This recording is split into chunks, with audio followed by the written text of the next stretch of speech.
tertúlia. Então, boa tarde a todos. Hoje é dia 27 de junho de 2015, é um sábado. O verbete de número 3.431, ele tem 6 páginas, 73 logias e 15 máximos. O tema, equilíbrio dinâmico, foi elaborado segundo a especialidade para matematicologia. Quem redigiu o verbete fui eu mesma, que vou defender daqui a pouco o verbete, respondendo às perguntas que forem feitas. O equilíbrio dinâmico é o estado ou condição de estabilidade ou harmonia produzida pelo balanceamento entre forças opostas, permanentemente perturbado e restaurado, fundamentando a condição sistêmica de tudo no cosmos estar sob controle no curso contínuo do movimento evolutivo. Na pensenologia, nós destacamos o holopensene pessoal da equilibração sistêmica evolutiva, o pensene negativo atrator de legiões de consciências patológicas, sendo contrabalançado pela autopensenização homeostática das consciências evoluídas.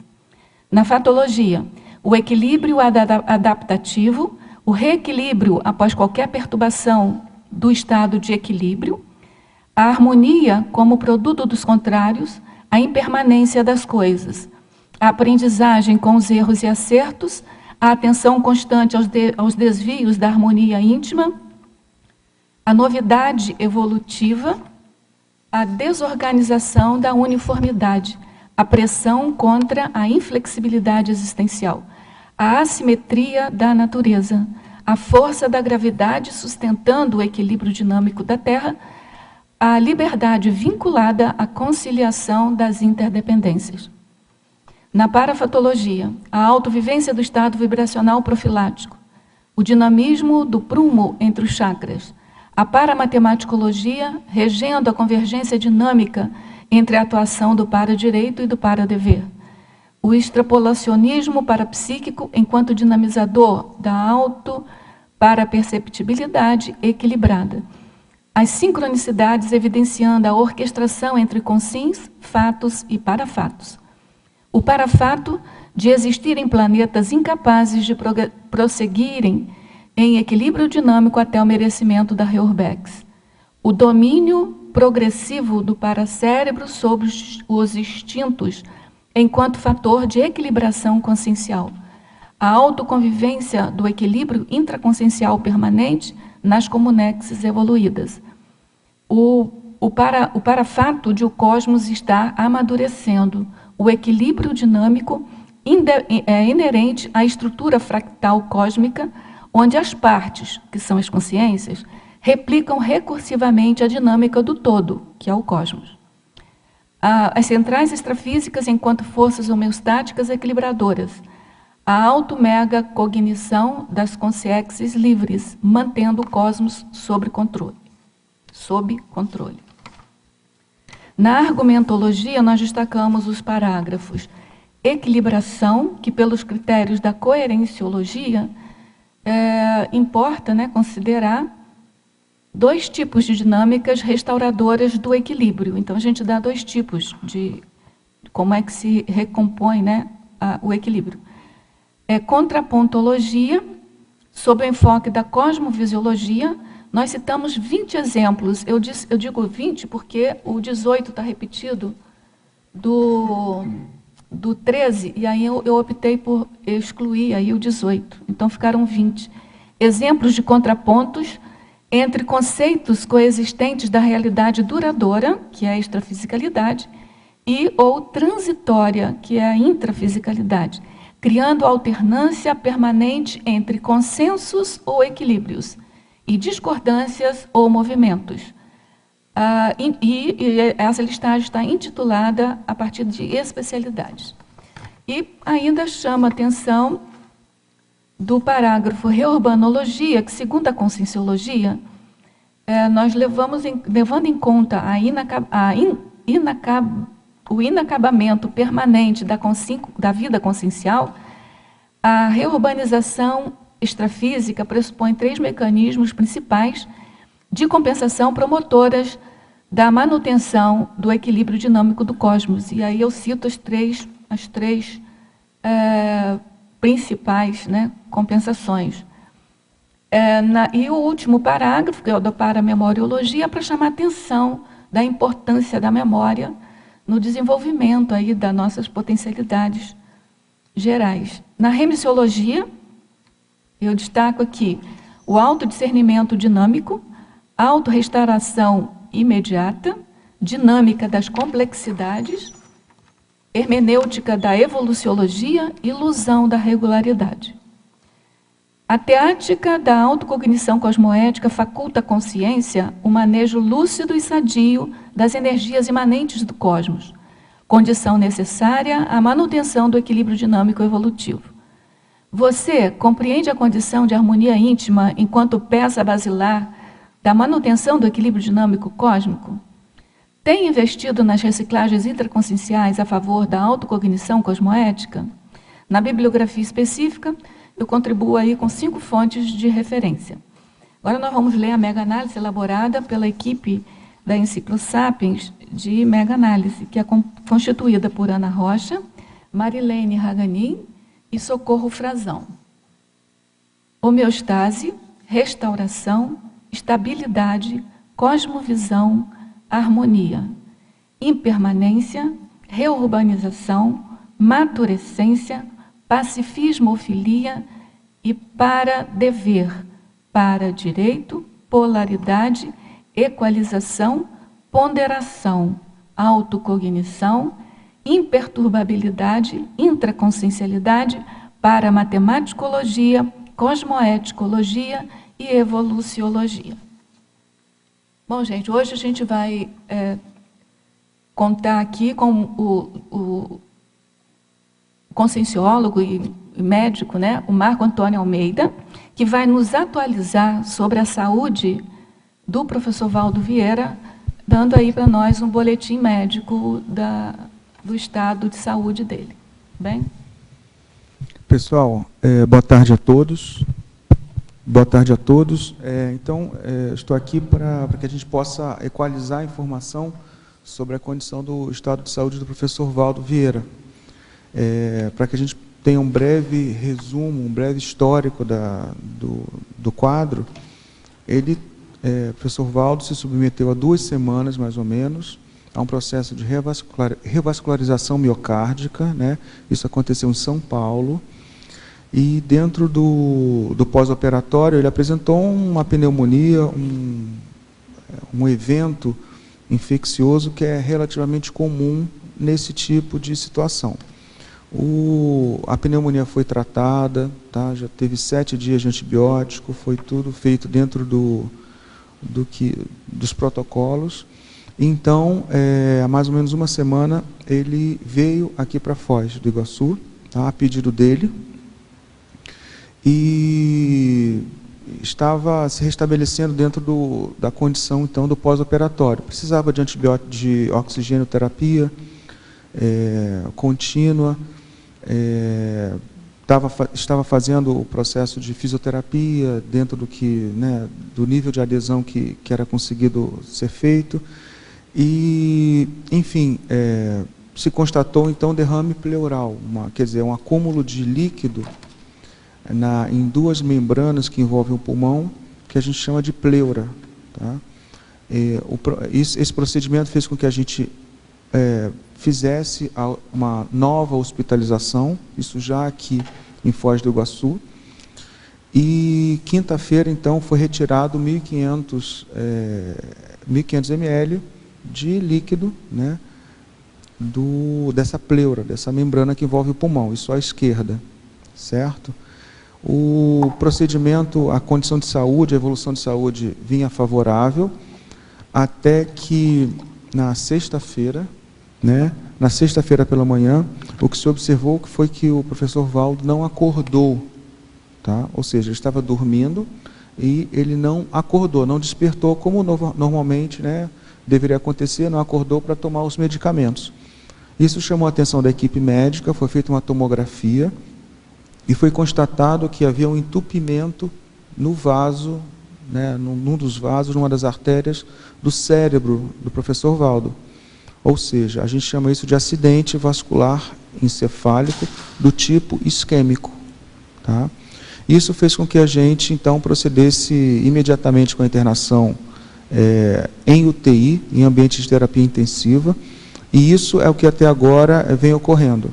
O professor Valdo está no momento, né, sendo acompanhado em regime de terapia intensiva, ou seja, está internado numa UTI, aqui em Foz do Iguaçu, ele está respirando com a ajuda de aparelho, ou seja, nós estamos usando ventiladores mecânicos para que sejam procedidas todo o suporte no que diz respeito ao cuidado ventilatório dele, e o coração está batendo, tá? Ele está com a pressão mantida, ok? Mas ele está sendo acompanhado em regime intensivo, 24 horas por dia, com uma equipe médica e com uma equipe fisioterápica, de enfermagem, nutricional, para que a gente possa dar o melhor suporte para ele, ok? Essa é o que a gente tem aí para comentar com vocês, e a nossa ideia justamente é diariamente, não é isso, Rosa? Diariamente nós estarmos atualizando em relação a esse suporte, tá?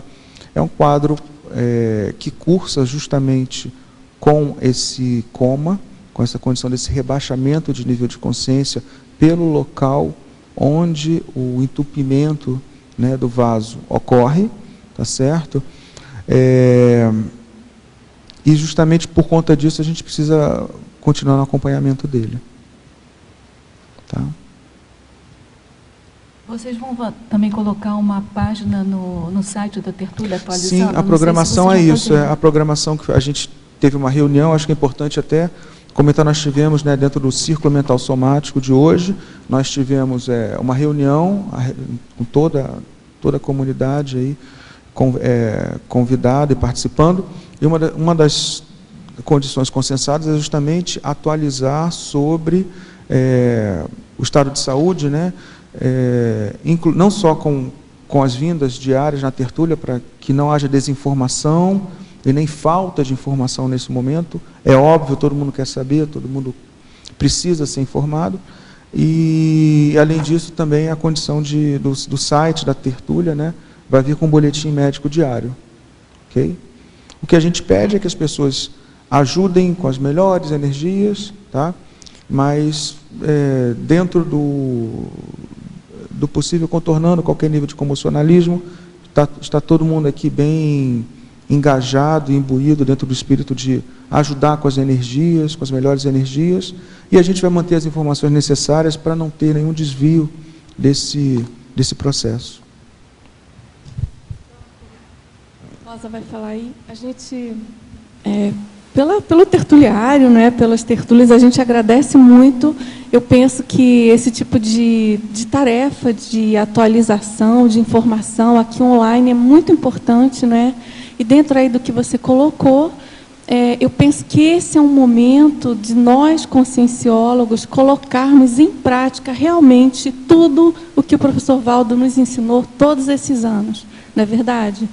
Se a gente tiver competência de colocar minimamente um percentual, digamos, 51%, de fazer teático isso, as coisas vão ocorrer dentro aí do equilíbrio dinâmico proposto pela professora Rosa, que, na minha opinião, é um verbete ultra pertinente para o nosso momento. Parabenizo aí, Rosa, o seu verbete. Não, eu acho que é importante falar que esse verbete não estava programado para hoje.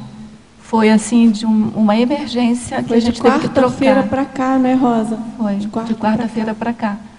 Então, assim, acho que bem sincrônico, né? Que o equilíbrio dinâmico propõe isso mesmo, que da impermanência das coisas, né? Nada vai ficar parado, porque o que fica parado, como sempre disse o professor Valdo, morreu, não tem vida, né? Então a vida, ela é pulsante, ela vai para frente. E essa coisa do equilíbrio dinâmico, da impermanência das coisas, ele tem um verbete, se eu não me engano, que fala das novidades. Então, toda novidade evolutiva, ela meio que destrambelha o equilíbrio, né? Ela perturba o equilíbrio mas compete a gente, pela própria força da evolutividade, retomar esse equilíbrio e reequilibrar. Então, eu penso, Dulce, que realmente estava tudo escrito já, né? Então, é muita sincronicidade, porque esse verbete tem essa mensagem, né? Concordo. De que tem que... é para frente, qualquer que seja o percalço, qualquer que seja o desencontro, a incompreensão propriamente dita da gente, é sempre em função da impermanência das coisas e que a gente vai se reequilibrar, e o melhor, sempre se reequilibra num patamar acima. Então, é essa que é a essência da evolução, né? Então, isso aí. Tem que falar no microfone, porque senão quem está de fora não ouve. Oi, Eduardo. Você pode dizer para a gente assim... Você pode dizer para a gente quais são as chances que o Valdo tem de sair dessa? Se tem alguma chance? Não, se você comenta em termos de chances no sentido de prognóstico, né? É numa região muito grave, tá? É uma região muito seletiva, porque ela pegou o tronco encefálico, e é uma região que coordena as funções, né, vitais, tá certo? Agora, seria bom perguntar quais as chances do Zéfiro. Eu ia te falar isso. Tá? Porque o Zéfiro, especialista em dessomática, certo? Uma consciência multimilenar, e seria muito bom se a gente aprendesse, ou não só aprendesse, ou desenvolvesse o nosso senso de consciencialidade mesmo, propriamente dito, apoiando o amparador que está nesse processo de transição, ou de reequilíbrio, ou de, né, equilíbrio dinâmico, vamos dizer assim. O AVC é numa região considerada vital, ou seja, um infarto numa região considerada vital. Agora, vamos lembrar, não vamos falar tanto do Valdo, vamos falar do Zéfiro. Talvez isso seja mais preciso do que até o que a gente deva focar. Certo? Tudo bem, gente? Podemos, então, aqui começar? Alguém quer? Então, vamos, então, aqui dar início. Sim. Por favor, o que te inspirou a falar sobre o equilíbrio dinâmico? Olha só, por incrível que te possa parecer, eu não me lembrava, eu tenho um laboratório que eu recuperei a leitura dele há bem pouco tempo, que já tem anos atrás, que eu só falava de equilíbrio dinâmico. Então, essa questão de equilíbrio dinâmico já vem comigo, acho que de outras vidas, né? A matemática estuda, né, a termodinâmica, a dinâmica, Que estuda, a biologia, estuda o equilíbrio. Então, essa questão de equilíbrio dinâmico é uma coisa que eu já venho estudando há muitas outras vidas. Agora, o ponto, assim, da decisão de fazer esse verbete, eu não sei se a Dulce lembra disso, porque foi uma coisa significativa para mim. A gente estava dando uma aula de do programa Verbetografia Online, e aí um aluno fez uma pergunta lá sobre a questão de equilíbrio, mas o enfoque que eu achei que ele tinha dado era um enfoque muito estático. E eu falei assim, não, é equilíbrio dinâmico, equilíbrio dinâmico. Eu falei, eu vou fazer um verbete sobre equilíbrio dinâmico. Então, isso já tem, eu levei 9 meses para fazer um verbete, entendeu? Porque eu falei que eu ia fazer, mas eu custei a encontrar o veio que eu queria, sabe? Porque equilíbrio dinâmico é tudo, então você tem que encontrar um recorte, um veio. E eu demorei bastante, eu estudei bastante, assim, para chegar aqui. Fiz muitas perguntas para o professor Valdo durante as mini-tertúlias. Então, aqui tem alguns itens, assim, que foram respostas do professor Valdo para mim, entendeu? E, para mim, assim, é muito bom. E é uma coisa, assim, dentro de mim, eu tinha um questionamento, sabe? Se estava tudo sob controle, se o cosmos está todo sob controle, se as energias das CLs mantêm, né, essa coisa da... Não sob controle, né? Estão em equilíbrio dinâmico. Mas está tudo sob controle. Então, e que paradoxo é esse? Entendeu? Que paradoxo é esse? Que você está sempre tudo sob controle e você está evoluindo, você tem um livre-arbítrio. Então, eu sempre quis um pouco desvendar essa coisa, né? Não sei se eu consegui bem, mas eu acho que eu fiz algumas perguntas e, enfim, é a impermanência das coisas mesmo e o que parece ser descontrole, às vezes é só um processo para atingir um patamar evolutivo um pouco maior.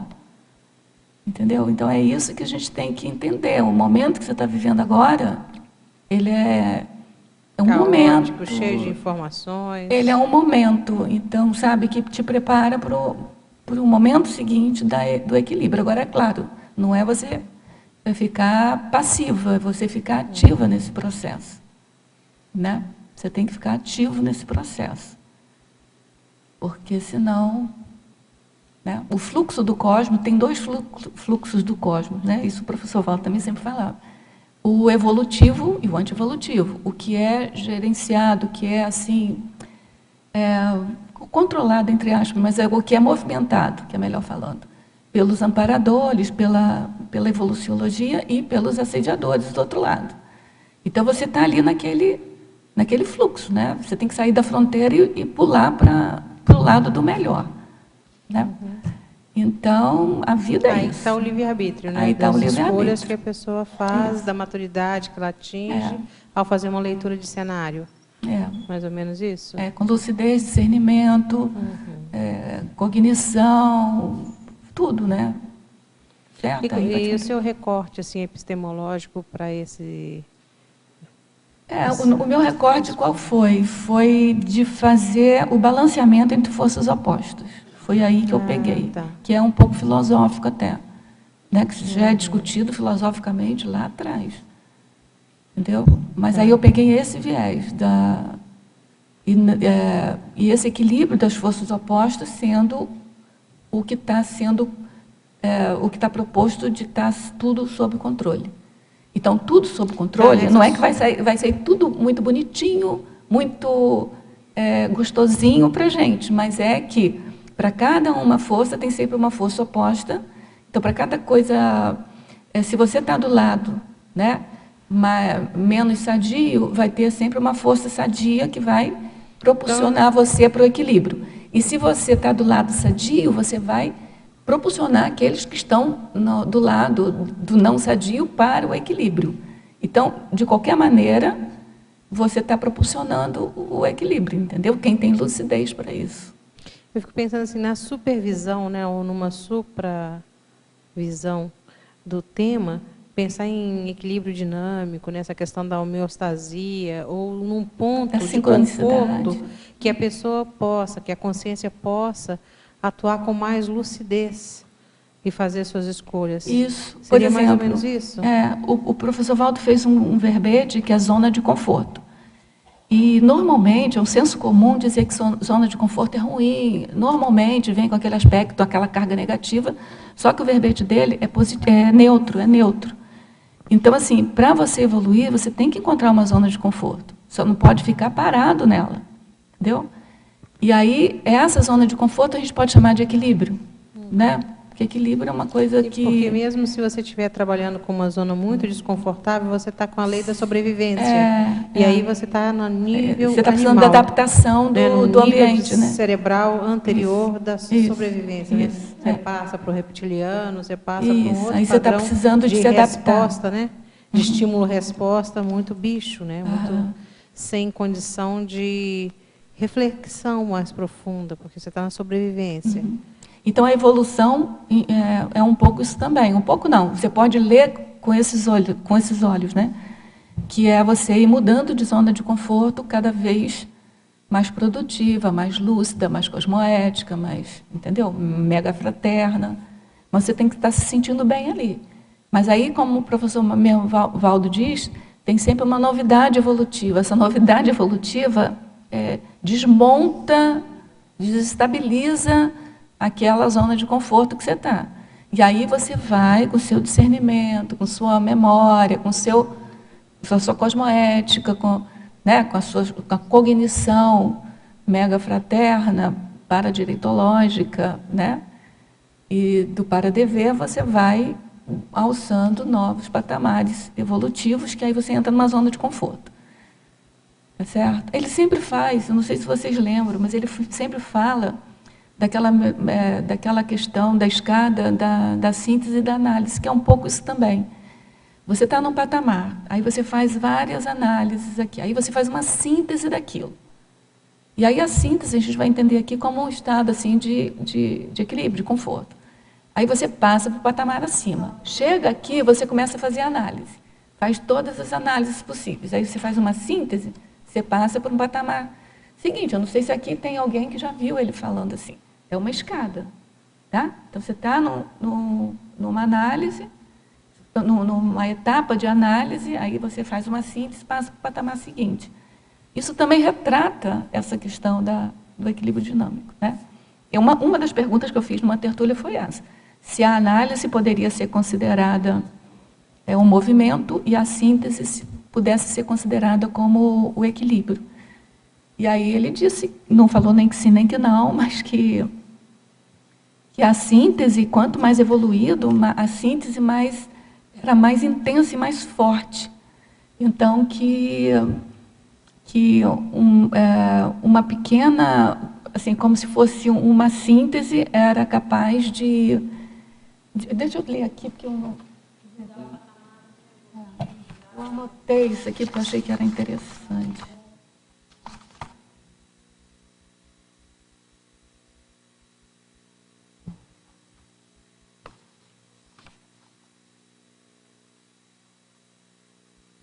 Aqui, ó, eu perguntei para ele assim, ó, até que ponto a análise é um movimento e a síntese é um equilíbrio? Aí ele respondeu, quanto mais evoluímos, mais nossas sínteses são acachapantes, porque ficam concentradas.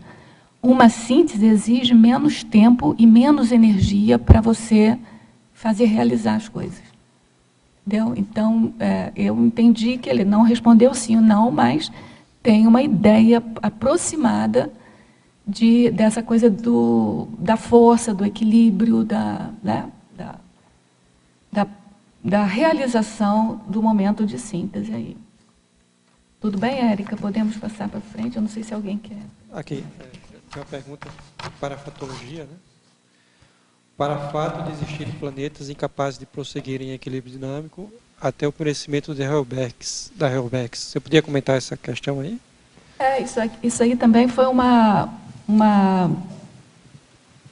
síntese, né? Que o professor Valdo fez numa mini tertúlia que me chamou muita atenção, que é assim, ó, igual a gente vai desenvolvendo, né, da Helbergs, e tem algumas pessoas, algumas consciências que nem conseguem ficar aqui nesse planeta e tem que ir para outro planeta. Tem alguns planetas que não conseguem pegar o rumo dele, o plumo dele evolutivo e acabam, por algum motivo, implodindo, como foi o caso do planeta do EM, né, que não se sabe bem a causa, pode não ter sido essa, mas, assim, em resumo, tem alguns planetas, que não é o caso do Brasil, no caso do nosso planeta aqui, que está em reurbanização. Então, a reurbanização, por mais que pareça dolorosa, é um privilégio, é um prêmio de evolução, entendeu? É um momento crítico, que a gente está vivendo um momento crítico, né? Mas é um crédito que a gente está tendo. Certo? E alguns planetas não conseguem chegar nesse ponto. Foi isso que eu entendi. Bem? Podemos, então, aqui, agora as perguntas dos teletertulianos. A verbetógrafa, em Fatologia, página 1, terceira linha, poderia explicar o fato das quebras das linhas da vida serem sempre evolutivas? Não sei se está claro para todo mundo o que são as quebras das linhas evolutivas, também é um conceito que o professor Valdo tem trabalhado com a gente aqui. É quando você tem um nível evolutivo e você ressoma, a ressoma é um restringimento, assim, às vezes cruel, né? E aí você, às vezes, você não consegue, por mais que você tenha um nível real, evolutivo, no patamar, de uma escala evolutiva que a gente pensa que não tem retorno, em alguma situação de ressoma, a pessoa vem e não recupera toda a lucidez daquela ressoma. Então, parece um contrafluxo, parece uma perturbação do equilíbrio da pessoa. Só que a proposta, né, do equilíbrio dinâmico é que, mesmo aquela quebra evolutiva da pessoa, ela vai, de alguma maneira, servir para que a pessoa retome o seu próprio equilíbrio num patamar superior devido às experiências que ela vai ter com aquela vida quebrada dela. Alguma coisa, se ela tem um patamar evolutivo numa escala bem acima, onde é requisitado para estar naquele patamar um certo nível de lucidez, de discernimento, com certeza aquilo vai contar ponto a favor da pessoa. A pessoa não vai desperdiçar aquela oportunidade, certo? Na fatologia, penúltima linha, como funciona a ruptura do equilíbrio A maior? A ruptura do equilíbrio A maior, esse A maior é porque algumas situações, a ruptura do equilíbrio pode desestabilizar a pessoa, ao invés de ter a ruptura e retomar imediatamente o equilíbrio, a retomada imediata, a pessoa ainda pode ficar tergiversando, pode ficar ainda meio que embaralhada naquela situação. E quando é essa ruptura do equilíbrio A maior, é sempre no sentido de a pessoa já está num determinado nível de equilíbrio, há um pertúrbio desse equilíbrio, mas esse pertúrbio é para tirar ela da zona de conforto onde ela está e levá-la para uma zona de conforto ainda maior. Tá certo? Então, assim, isso acontece com todos nós, né? De repente você faz uma coisa tão tranquilamente, é tudo muito favorável, você está num processo, assim, de assistência, não tem nada errado ali. E quando você é mexida ali dentro daquela situação, você meio que fica, né, perdido, mas às vezes aquilo é a maior. Aquilo ali vai exigir de você um salto de qualidade na sua assistência, né? É nesse sentido, tá certo? Assim, em síntese, toda ruptura do equilíbrio, se a pessoa tiver discernimento para entender e assimilar e adaptar, e daí o equilíbrio adaptativo, ela sempre é maior, né?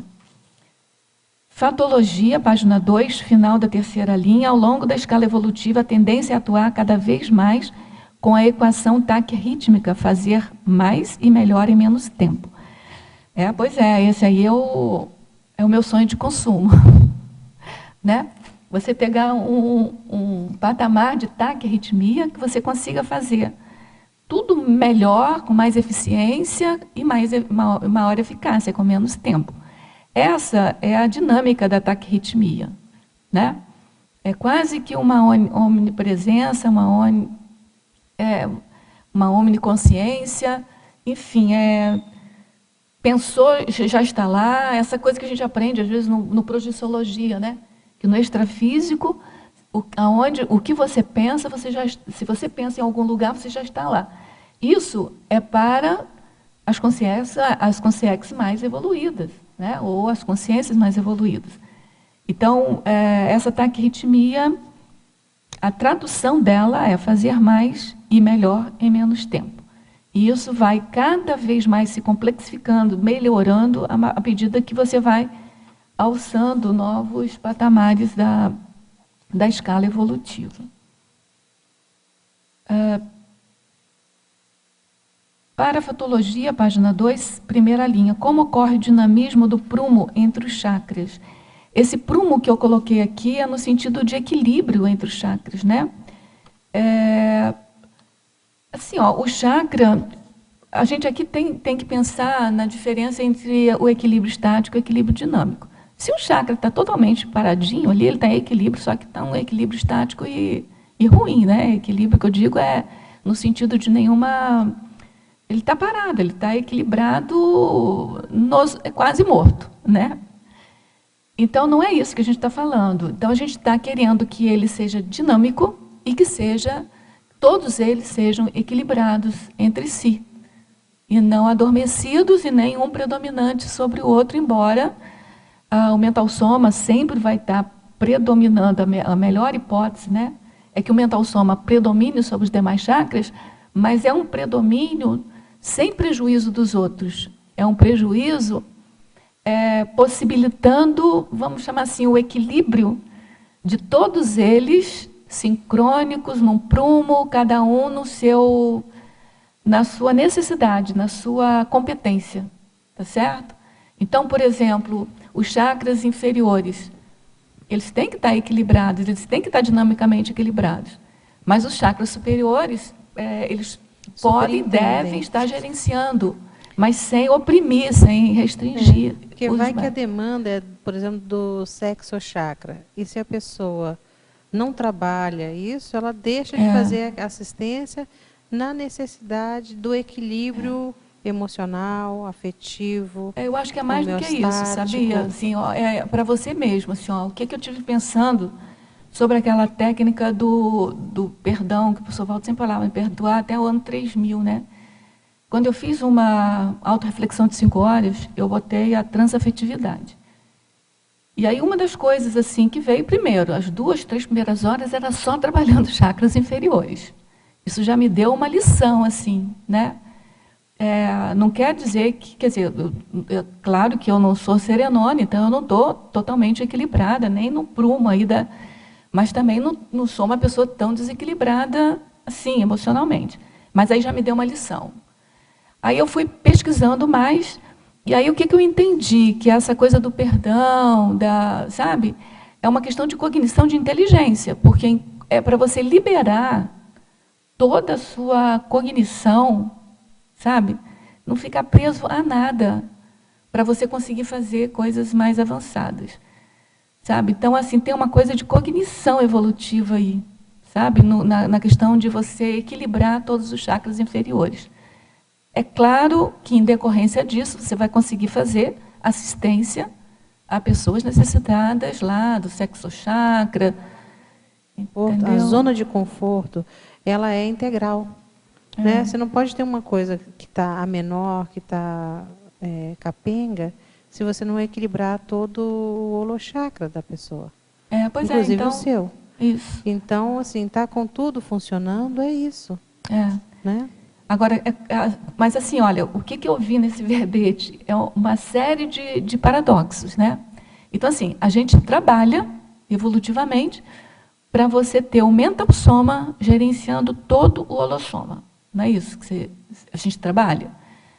Só que esse gerenciamento, né, ele não pode oprimir nenhum outro chakra, tá certo? Ele tem que desenvolver todos os outros chakras na sua potencialidade de equilíbrio. E sempre dinâmico. Quanto mais você evolui, mais você vai equilibrar esses chakras, né? Até você chegar num estado permanente de... E o mais impressionante é que mais próximo você vai ficando da energia imanente. Por isso que eu acho por isso que a gente tem a informação de que o serenão ele não altera a energia imanente. Quer dizer, sempre que a gente absorve energia imanente e exterioriza energia, a gente exterioriza uma energia com a nossa carga consciencial, né? Isso vai diminuindo, essa carga consciencial, ela vai diminuindo, porque a minha carga emocional vai ficando cada vez mais próxima da carga imanente, tá certo? É um negócio assim, é sempre tudo muito paradoxal, né? Então,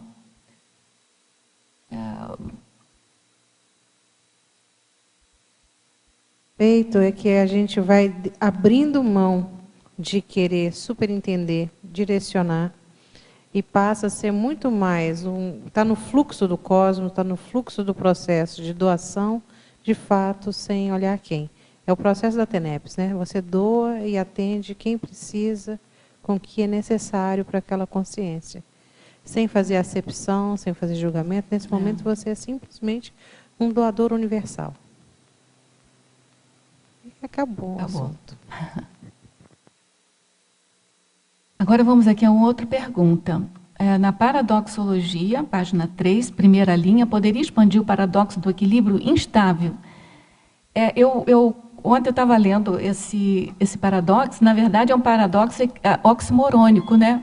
Porque a própria expressão equilíbrio instável já é um oximórone, já é um paradoxo em si. Tá certo?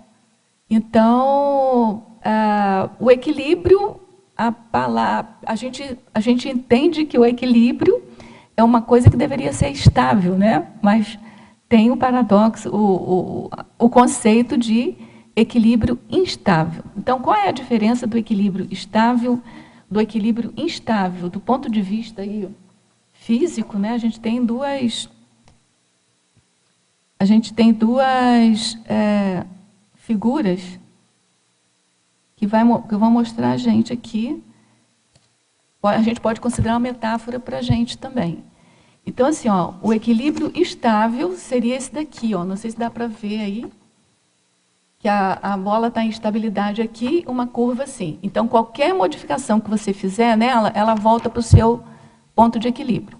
Já esse daqui, ó, ela está estável aqui, mas qualquer modificação qualquer mudançazinha que você fizer nela, ela acaba caindo, ela sai do seu equilíbrio, né?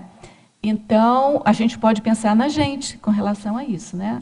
O quanto é que a gente está em equilíbrio estável, ou seja, qualquer que seja o pertúrbio que a gente venha a sofrer, seja na assistência, seja na vida pessoal, né? Porque a gente está o tempo inteiro misturado aí com todos os tipos de consciência, né? Consciência, consciex, consciências mais evoluídas que a gente, menos evoluídas que a gente.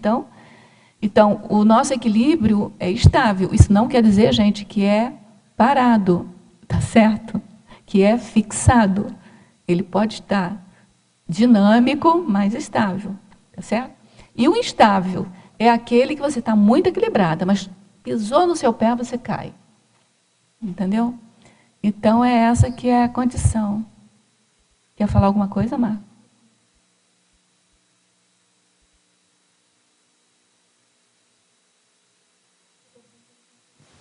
Pode antecipar. Hã?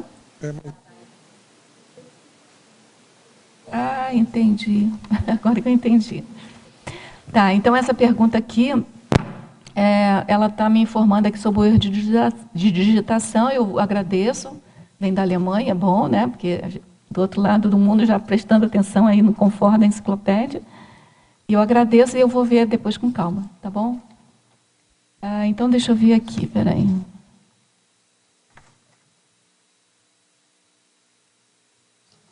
Deve ser o último, então, porque...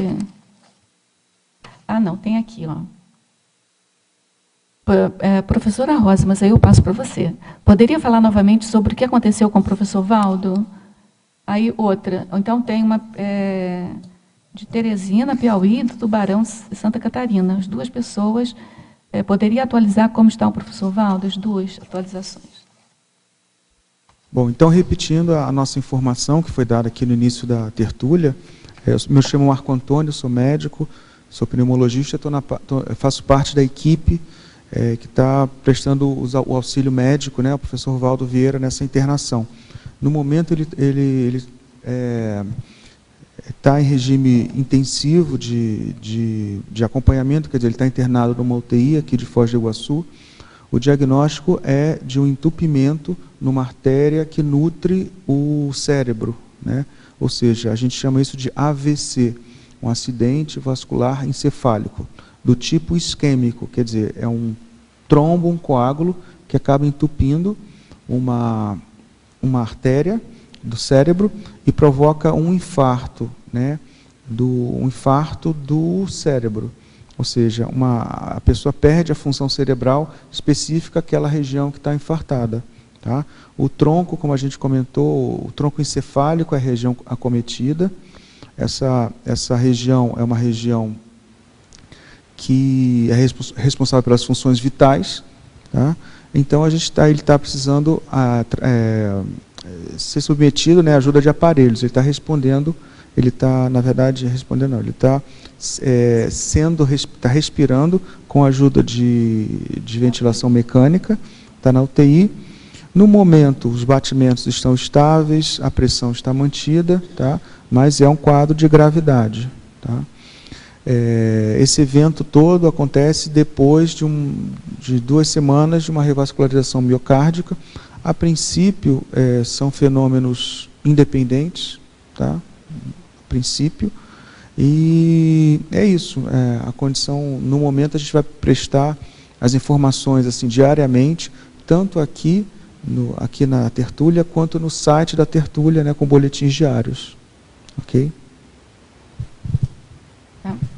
As duas perguntas eram as são mesmas, então você idênticas. Já respondeu as duas, Ok. tá? Então, a verbetógrafa, legislogia, página 3, final da terceira linha, poderia fazer um contraponto entre as leis, a lei da atração dos opostos e a lei da atração dos afins. Essa pergunta eu tinha feito também para o professor Valdo numa mini tertúlia. E aí o que ele me disse, eu vou passar para você, que isso é uma questão de porcentagem. Então, assim, ó, você tem atração e atração os afins e os opostos. Então, você tem, por exemplo, 30% de atração dos opostos significa que 70% é dos afins. Entendeu? Não sei se estão me entendendo. É uma coisa complementar à outra. Agora, e por isso eu quis colocar aqui no verbete, mas tem uma questão aqui específica do verbete, do equilíbrio dinâmico, que a gente coloca na definição a questão do balanceamento entre as forças opostas. Então, quando a gente diz assim, olha, que para cada uma quantidade de consciência, né, mais doentia, nós temos mais doentes, a gente tem uma quantidade de consciências mais evoluídas ou menos doentes, né, que vão contrabalançar aí a ponto de fazer o equilíbrio. Nesse sentido, a minha tendência é achar que isso é a lei da atração dos contrários, dos opostos, mais do que dos afins. Tá certo? Então, a gente diz assim, os afins se atraem. Claro, se você está junto com outra pessoa, você pode fazer a análise da característica da outra, que alguma coisa, ou muitas características da outra pessoa, você também tem, né? Tem aquelas características ali. Mas também tem essa atração dos opostos. Então, onde há a afinidade, há também a questão dos opostos. É uma coisa também, como sempre, bem paradoxal aqui, né? Mas é nesse sentido que eu coloquei as duas coisas. Essas duas leis existem na enciclopédia, e eu juntei as duas aí nesse sentido, de mostrar que uma é o complementar da outra. Tá certo? Então, sempre, uma outra coisa também que eu fiquei pensando é na ressoma. Às vezes, quando você vai ressomar, que tem o direito de planejar a família, às vezes o que comanda aquela ressoma, aquela atração para aquela família, não é só a afinidade, às vezes é a oposição mesmo, é a necessidade do trabalho de você recompor com aquela família, com aquela mãe, com aquela... Né? Então, assim, mas sempre você tem afinidades e tem situações opostas. Né? Se duas coisas não são a mesma coisa, gente, sempre tem diferenças e semelhanças. Isso sim, até na matéria, em qualquer coisa. Né? Então, assim, duas pessoas são duas consciências, elas nunca serão idênticas, a mesma pessoa. Sempre há de haver semelhanças e diferenças, ou seja, atrações de afinidade e atrações de opositividade. Então, a questão aí é de complementaridade. E também, Rosa, posso acrescentar? Quer dizer que também de predominância. Porque da afinidade, quer dizer, houve um maior rapport com a afinidade, e não com os contrários. Quando há o oposto, quer dizer, predominou os opostos nesse equilíbrio, nessa aproximação. Né?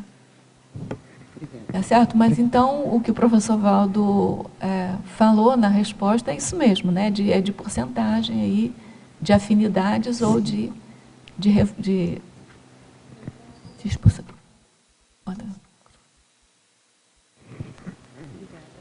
E o quanto que a pessoa suporta, porque você pode entrar num lugar onde você não tem afinidade, mas você vai precisar fazer recomposição em determinado momento. E se aquela consciência suporta aquele, às vezes, ambiente até muito patológico, uma série de coisas assim, né? Tem gente que ressoma em condições muito precárias. No entanto, ela se sai muito bem.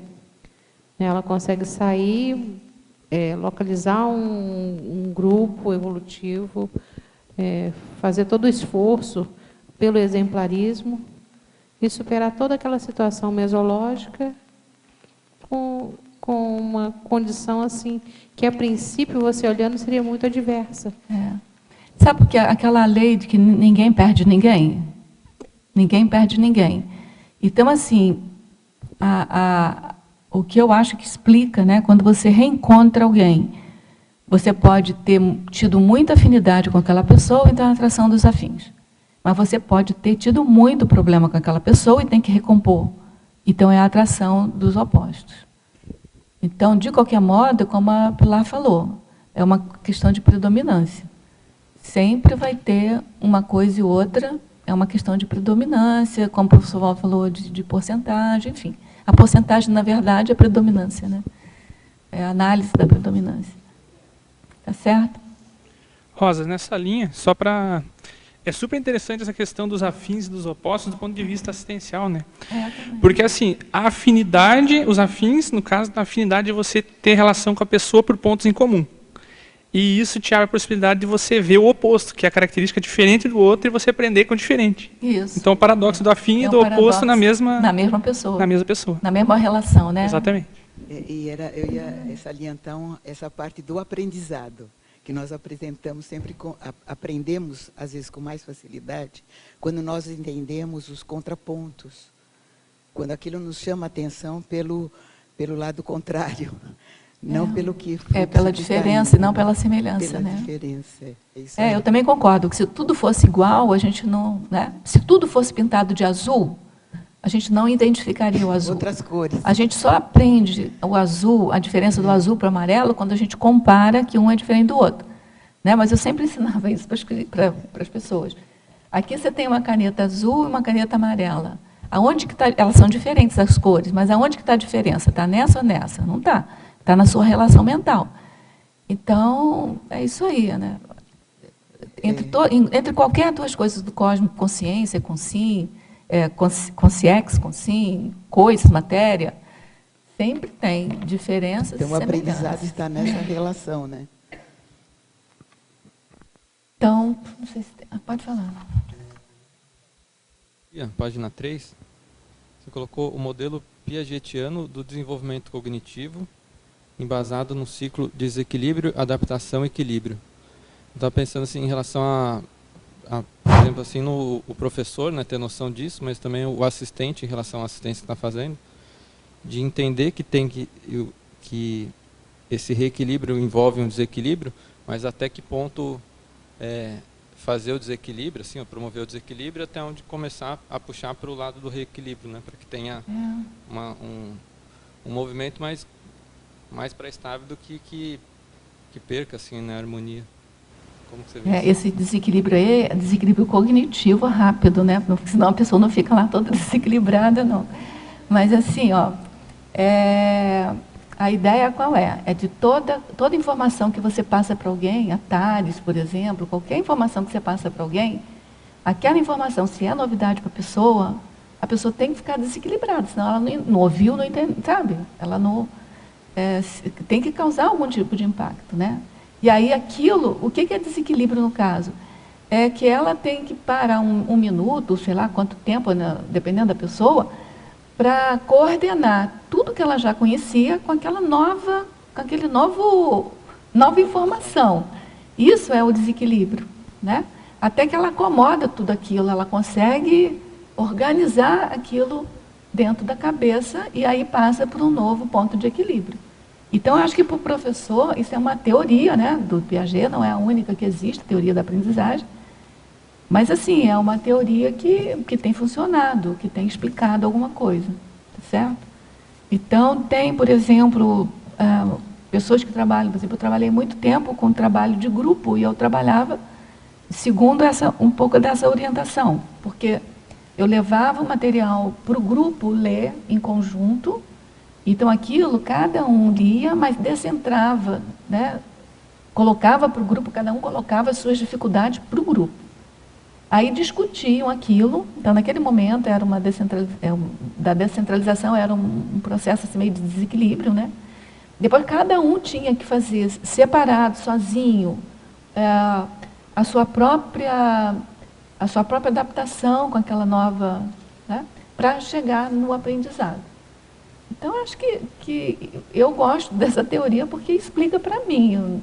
Existem outras teorias, mas essa aqui acho que encaixava bem no verbete. Você explicando, pensei se tem a ver com a questão do debate depois da escrita autoral, assim, né? Também. Você coloca para fora, assim, está se organizando, mas tem um momento de e você vai centrar e vai escrever. É o momento da equilibração, da formação, da cognição mesmo, nova. Legal, obrigado. Tá? E o professor, acho que é bom pensar nisso, né? Que ele está ali, não é porque ele está falando para o indivíduo que o indivíduo vai aprender naquela hora, que vai, sabe? Não é uma pílula que você engole. Aquilo desestabiliza. Cada informação que você dá para uma pessoa, aquilo desestabiliza a pessoa. Segundos, momentos. E quando você fala uma coisa para a pessoa, que a pessoa continua a mesma, é que entra por um ouvido e sai por outro. É por isso que tem esse ditado. Entrou por um ouvido e sai por outro. Porque aquilo não mexeu com a pessoa. Porque a verdadeira análise tem que mexer com a pessoa. Daí aquela ideia da impactoterapia, né? Para poder mexer com mais. Quando a pessoa não mexe facilmente, tem que botar uma coisa mais forte para poder desestabilizar um pouco a pessoa, para ela entrar no outro patamar de cognição. Senão ela fica naquele uróbro ali e não sai. Então tem dois tipos de reações. Ou a pessoa assimila pela cognição, ela compreende, entende, ou ela expulsa aquilo. Também tem esse movimento, para ela manter o equilíbrio dela. Porque ela perturbou, ela falou, esse fator está me perturbando, melhor que esqueça, então, se a pessoa ou não. Esse perturba é o que eu estou falando. Não é que a pessoa vai ficar perturbada, assim, é uma coisa cognitiva, né? É de uma acomodação das sinapses até. Certo? A pessoa não é o que eu estou tentando dizer, que eu entendo, né, dessa teoria, é que não é uma coisa automática, entendeu? Eu falei para você e pronto, já falei, então a pessoa já aprendeu. Osmose, não é? Não é assim. Agora, é claro, quantas coisas a gente ouve e a gente não assimila. É porque a gente faz isso que você falou, descarta. Entendeu? Aquilo de alguma maneira incomodou. Eu concordo com você. Então, não é... Não é o ideal, né? O ideal é você levar para... Tem até aquela brincadeira, quando eu trabalhava, dava aula, né? Eu fazia treinamento, professor. A gente fala, eu dei aula o dia inteiro. Aí a pessoa assim, e alguém aprendeu alguma coisa? Porque você deu, mas você ensinou alguma coisa? Alguém aprendeu alguma coisa? Entendeu? Então, assim, né? Dar aula não quer dizer muita coisa, não. Você pode dar, mas e aí? A pessoa pegou, a pessoa aprendeu? A pessoa aprendeu o quê? Né? E nem tudo que a gente ouve e que alguém fala para a gente já aprende, até porque tem um esquecimento, que é a arte de esquecer, né? Que é um esquecimento proposital mesmo, que é de sobrevivência, senão dá um colapso aí nas redes sinápticas. Aí a gente tem aí pessoas da área que podem até explicar mais, entendeu? Mas assim, existe essa coisa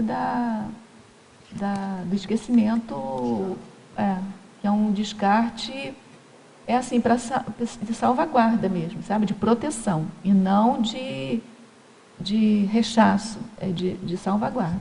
Tá certo? Você quer falar? Rosa, aqui na fatologia, na página 2, a última parte aqui, a conciliação das interdependências. Isso é um verbete. É um verbete? É um verbete do professor Valdo. Essa conciliação aí, a gente pode... Eu botei aqui por causa da... Por exemplo, quando você tem interdependências, o que é uma dependência, né? Você tem uma coisa que o outro não tem, ou o outro tem aquilo que você não tem. Sim. E aí você se complementa. Isso aqui é uma interdependência. Sim. Se você tem uma coisa que o outro não tem e você se complementa, não é uma organização dos opostos? Sim. Não é uma equilíbrio dinâmico. Então, essa conciliação das interdependências, ela deve ser contínua, ela vai se complexificando, né? E aí, eu coloquei aqui porque eu pensei assim, tem tudo a ver com o equilíbrio dinâmico. Também Mas olha, se você eu vou dar uma olhada nesse verbete, sim. Vou dar uma olhada no verbete, sim, que me chamou muita atenção. E na outra parte aqui, na página 5, está falando aqui da ressoma compulsória. Né?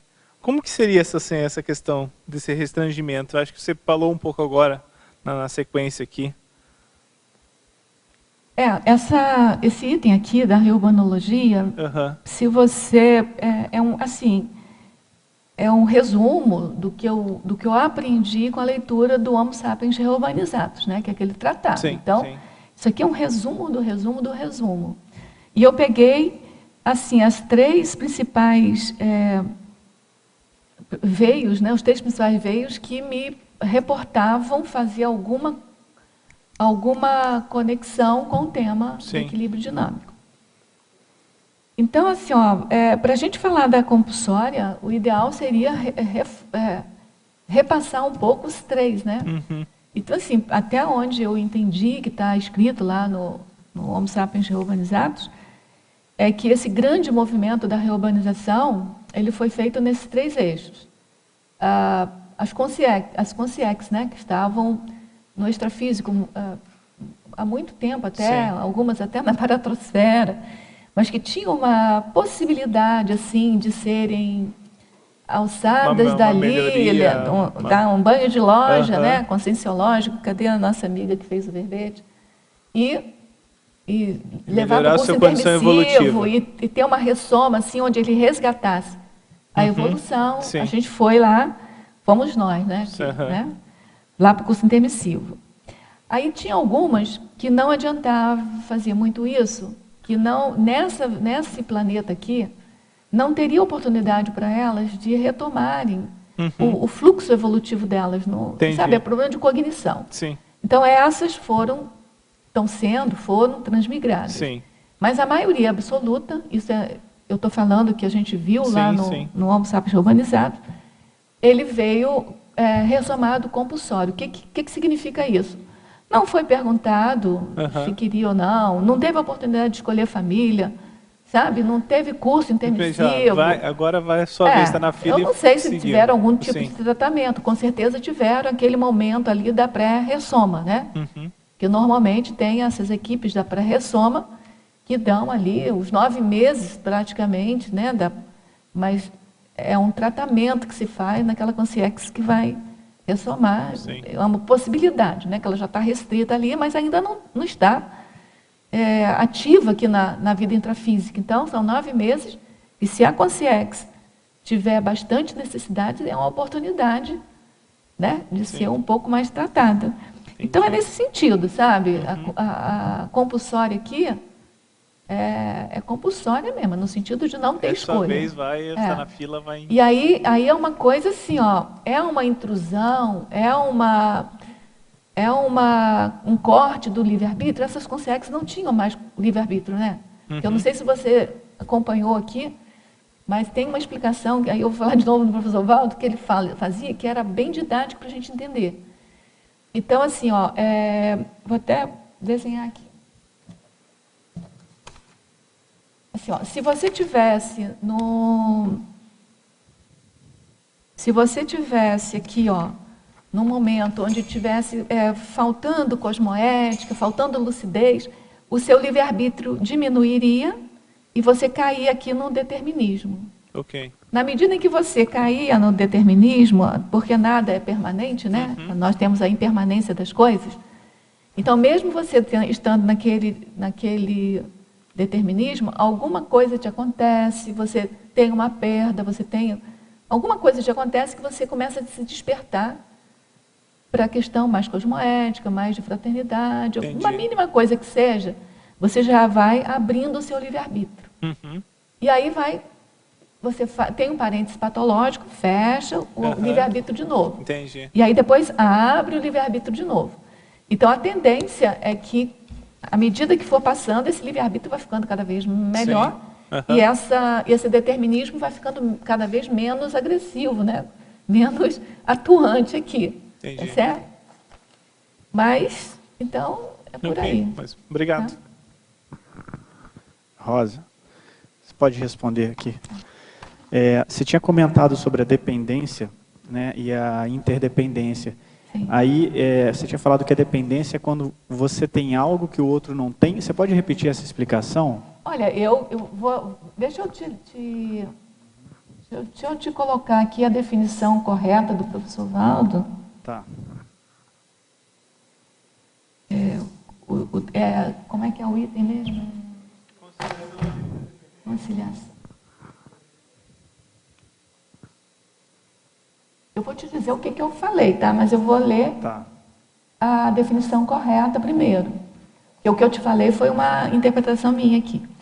A definição correta: a conciliação das interdependências é o ato ou efeito de promover acordos, alianças, associações, compreensões, concordâncias, conscientizações, atendimentos, harmonias, reunião e união evolutivos entre consciências a partir da iniciativa pessoal da consciência lúcida, homem ou mulher.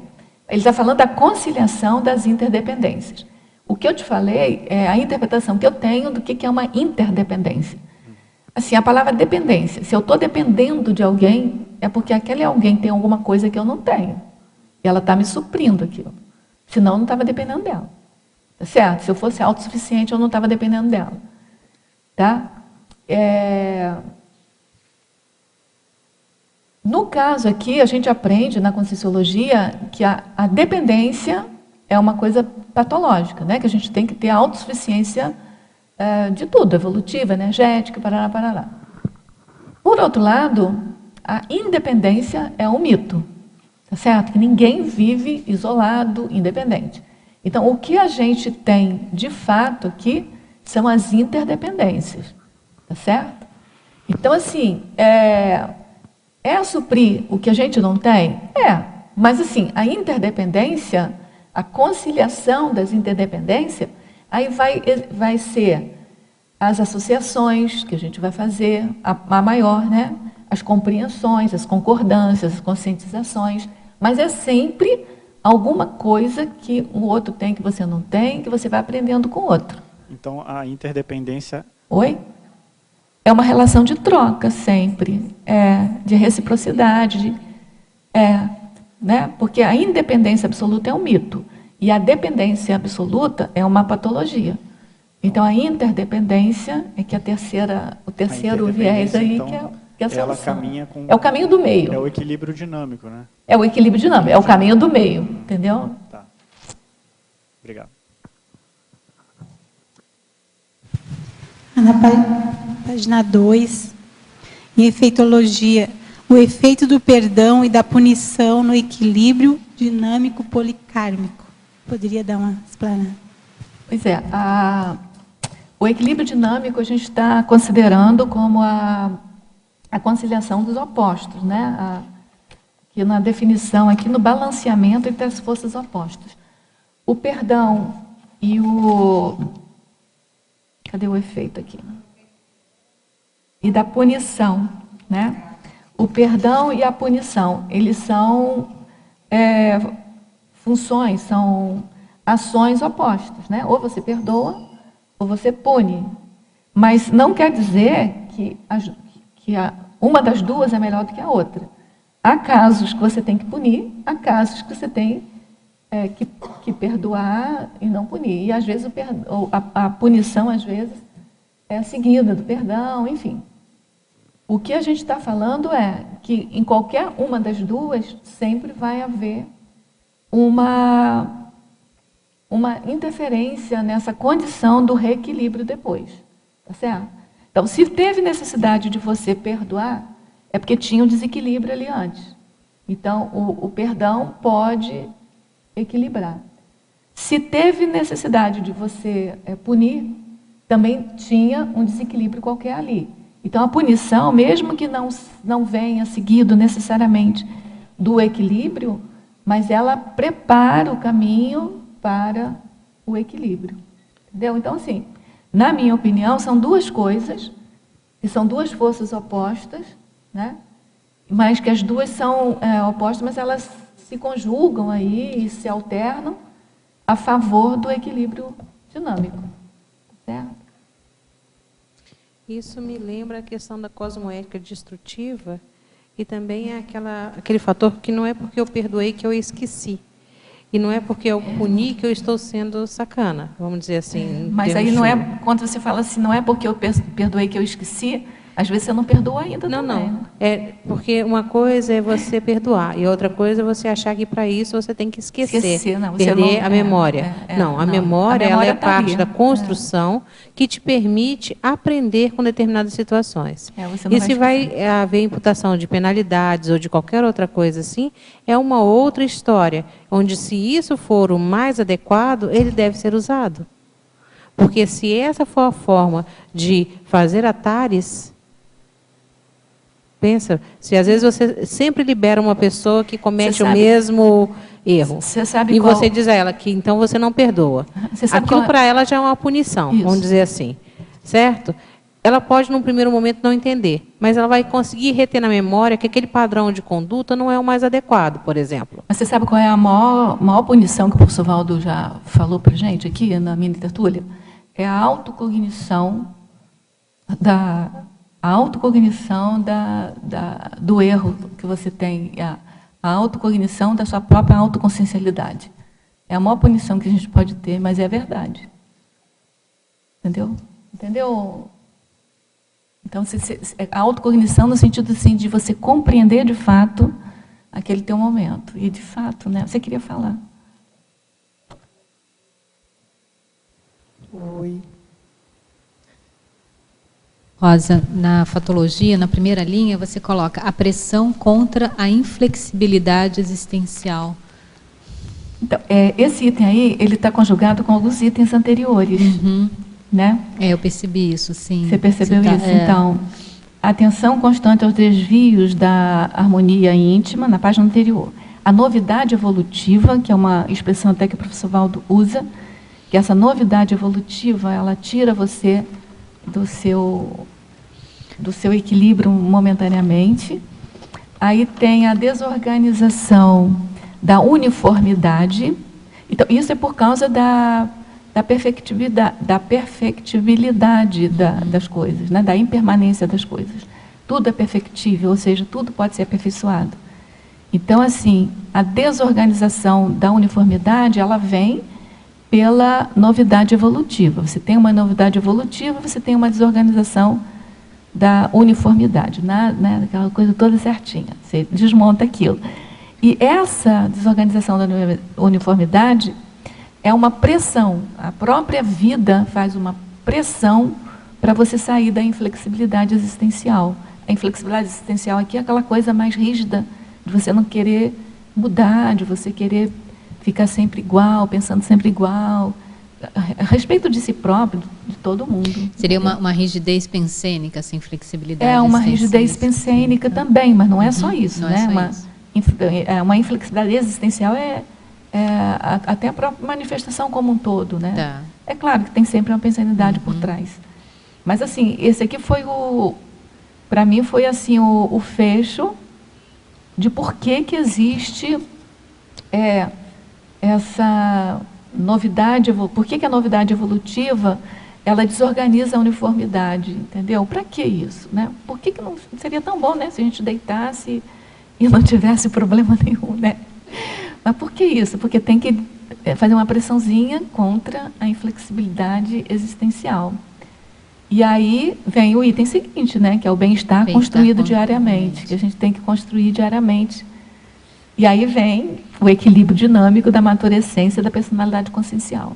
Então, essa maturescência, eu gosto muito dessa palavra, porque não é a maturidade em si, é o processo da maturidade, da maturação da pessoa, da maturidade, da evolução da maturidade da pessoa. Tá certo?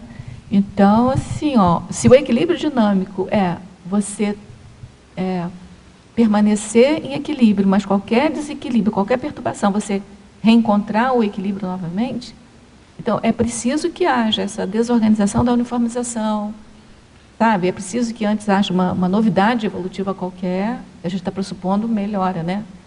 Novidade evolutiva qualquer, aí para fazer essa pressão contra a inflexibilidade existencial, para você lutar pela sua construção diária do bem-estar, para você reencontrar o teu equilíbrio, e nessa dinâmica você acarreta a maturescência consciencial sua, da personalidade consciencial. Okay. Tá certo? É bem... esses itens, eu fui, assim, quando eu fui questionando cada coisa, né? E aí você vai chegando, assim, a umas conclusões. É quase um silogismo, sabe? Então, vamos lá. A professora Rosa pediria esclarecimento nos seguintes pontos. Para a fatologia, página 2, de que forma as sincronicidades se relacionam com o tema do verbete equilíbrio dinâmico? A sincronicidade, por definição, é quando as coisas todas se encaixam, né? Todas as variáveis, elas estão ali, vamos chamar, medidas e encaixadas ali. A gente considera que isso é um grande momento de equilíbrio de todas as informações, de todas as condições. Nesse sentido, a todo instante, a nossa vida é de sincronicidade. A gente não enxerga sincronicidade, mas aqui está cheio de sincronicidade, né? Eu enxergar vocês é uma sincronicidade, vocês enxergarem a mim é uma sincronicidade. Então, a gente vive, as sincronicidades, elas são assim, a base da vivência do cosmos. Então, é tudo impermanente e tudo vai se equilibrando dinamicamente. Então, não sei se eu consegui explicar, porque é bem complicado isso aqui para mim, mas a sincronicidade estaria relacionada com a questão do equilíbrio dinâmico nesse sentido, né? De que a todo instante, por exemplo, se eu faço um movimento aqui qualquer, essa sincronicidade da qual eu estou participando já se modifica, tá certo? Então, no momento que há um novo processo sincrônico, já tem uma nova situação de equilíbrio. É que essa noção de equilíbrio, a gente tem que pensar que não é aquela pessoa extremamente equilibrada, sabe assim, não é só isso, não. É o sentido de as coisas não se perderem, não se distanciarem, não se desmontarem totalmente, tá certo? Oi? Não são aleatórias totalmente, não tem muita aleatoriedade. Nada é ao acaso, né? Tudo está matematicamente organizado. Na parafatologia, página 2, quarta linha, por que os acidentes de percurso são citados como sincronicidades patológicas? É que assim, as sincronicidades é quando você tem a concomitância de várias situações ali que você consegue perceber aquela situação. Então, se você pensioniza positivamente, se você põe uma meta bastante definida, as coisas vão sendo polarizadas por aquela força que você emanou ali para aquela realidade.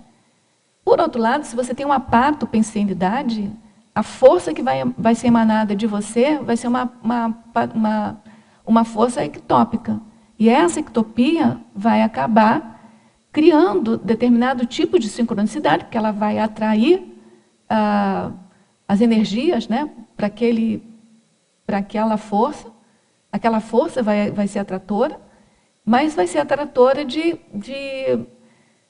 vamos chamar de outras forças patológicas. E isso acaba decorrendo aí acidentes de percurso, podendo, né, desencadear acidentes de percurso para a pessoa, tá certo? Então, assim, nada é por acaso, né? A gente estava estudando sobre essa coisa de que cada um de nós tem a nossa própria atração, a nossa própria força gravitacional, né? Todos os corpos têm essa força gravitacional, então nós atraímos determinadas coisas para a gente. Se você pensioniza bem, você vai atrair coisas positivas. Se você pensioniza mal, você vai atrair coisas negativas. Essa atração, quando quando concretizada, isso é uma sincronicidade, né? E se as coisas vêm ectópicas, as coisas, a tendência é que aquilo ocorra coisas desagradáveis com você, até mesmo, pode vir até a macro PK destrutiva, se for o caso. Tá certo?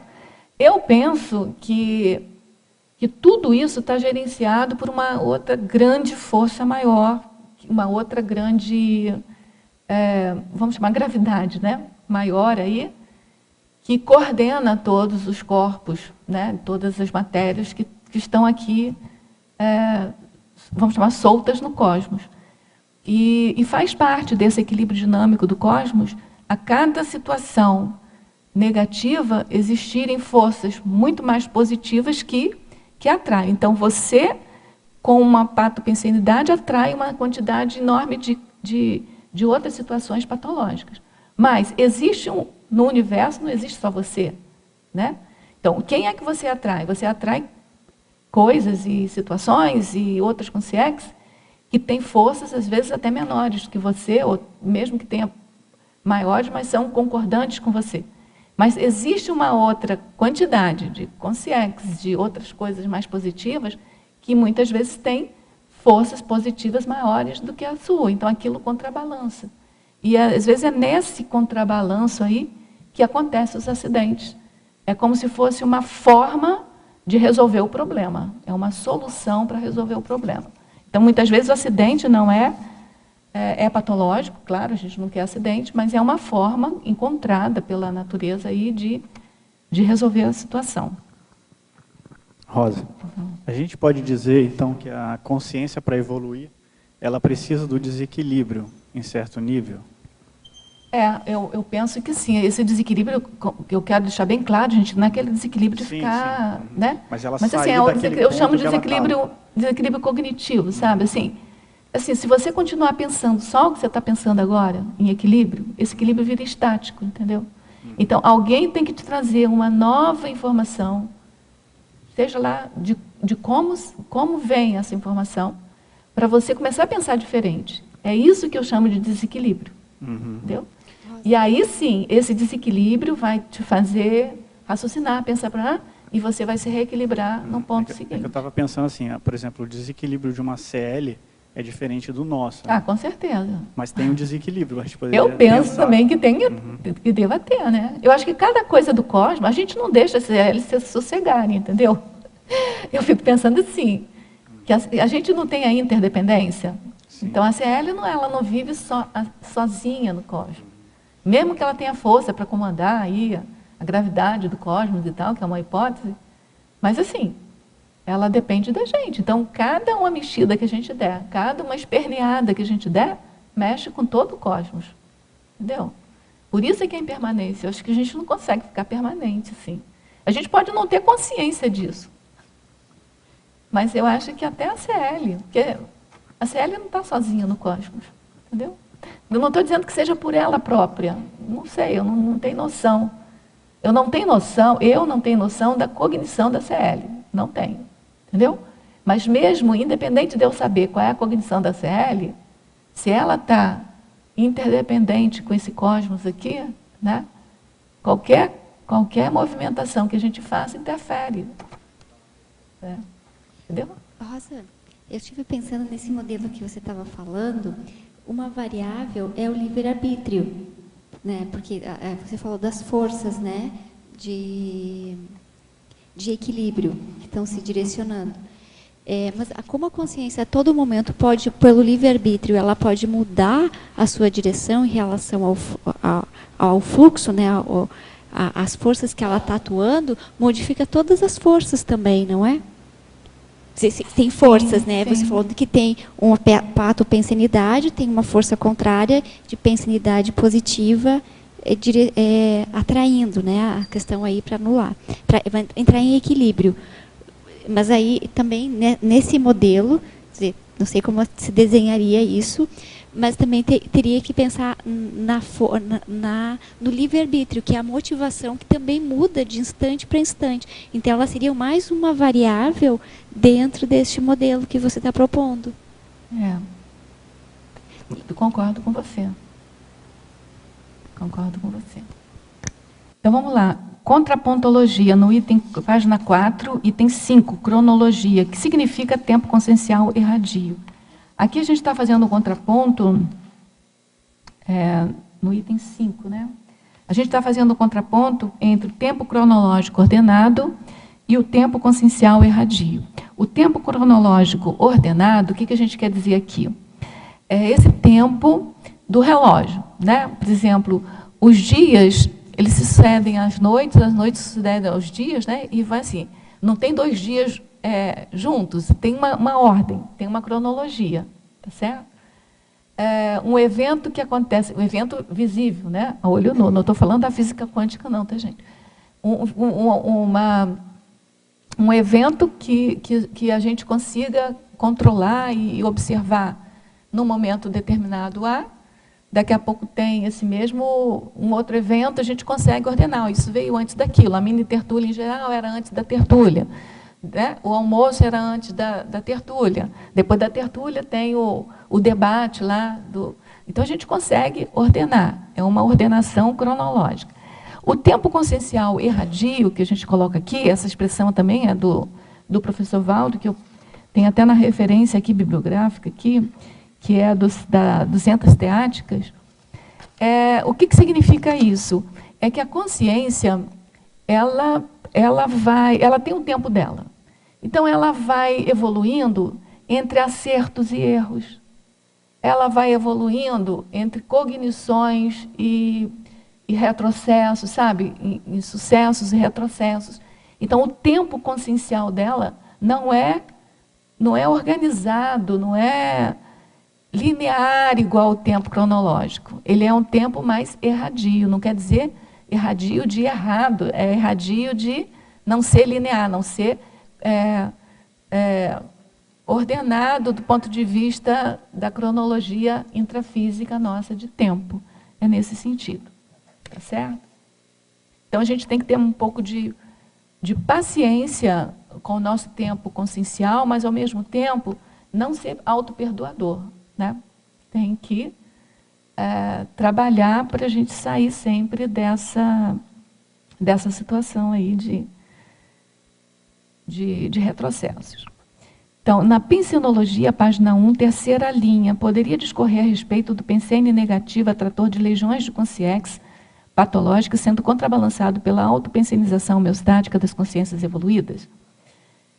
Pois é, a gente está sabendo aqui que até mais aí uns anos, né, até 2070 por aí, as coisas, a tendência não é melhorar, né?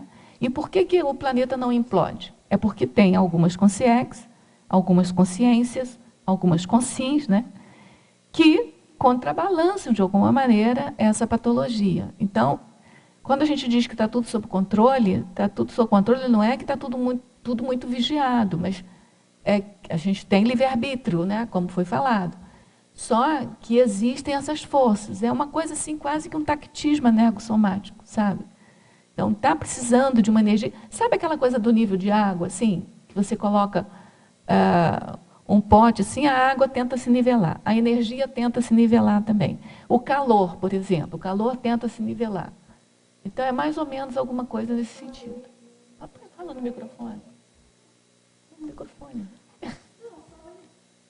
Lembrando da questão das paraleis atuando, né? Então, tem essa questão que você falou do planeta, né? Por que não explode? Tem a questão da lei de causa e efeito, que não é assim também. Até a coisa explodir, entre aspas, essa paralei tem que entrar em processo. Tudo tem a questão da meritocracia também. Né? Então, acho que é importante a gente considerar isso para tentar entender melhor esse equilíbrio dinâmico, né? Que aí entra a questão, como você colocou ao longo do verbete, do próprio para-direito, né? Que é bem, para-direito, para-dever, né? Exatamente. Essa compensação, né? Que entra bem nesse equilíbrio dinâmico, né? Então, Isabel. Oi? Não, pode falar. Pode. Aqui na página 4, Curiosologia, você podia falar um pouquinho desse estudo que você fez e da ideia íncita que você encontrou nos 2 movimentos? Então, essa pessoa, eu estou estudando o alcarismo, né? Que é um matemático da Casa da Sabedoria, que trabalhava com essa questão, e foi ele que fez esse livro. Esse livro tem uma parte que é original dele aqui, só que está escrito em árabe, que eu não vou conseguir ler para vocês, né? Certo. Mas, enfim, o que eu descobri aqui da álgebra dele, que deu origem ao nome, a essa ciência que a gente conhece, aí, essa especialidade da matemática, álgebra, né? Que vem desse... quê? Alguns já conhecem. Não, mas todo mundo trabalhou álgebra na escola, gente.